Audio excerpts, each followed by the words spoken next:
దురాశ దుఃఖానికి షేటు అని ఎన్సు ప్రూవ్డ్ అయింది కదా. పాములు పట్టేటైనా పాము కాటుకే బలైనట్టున్నది కదా ఈ ముచ్చట.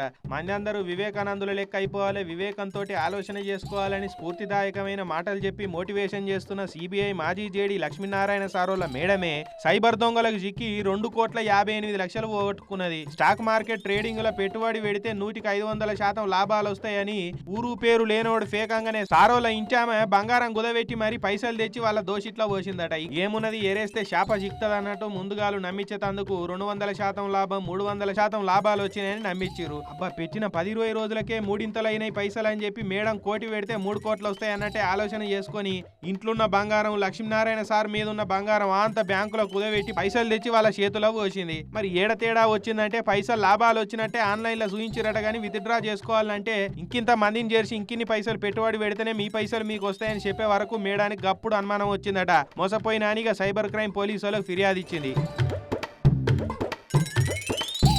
పాపం మేడం తప్పేమున్న చెప్పురి, ఎవరైనా రూపాయికి 500 రూపాయలు వస్తాయంటే ఆశపడతారు కదా. ట్రేడింగ్ అవి ఇవిగా మేడానికి కూడా తెలియనట్టున్నది, లాభాలు వస్తాయి అనుకున్నట్టున్నది.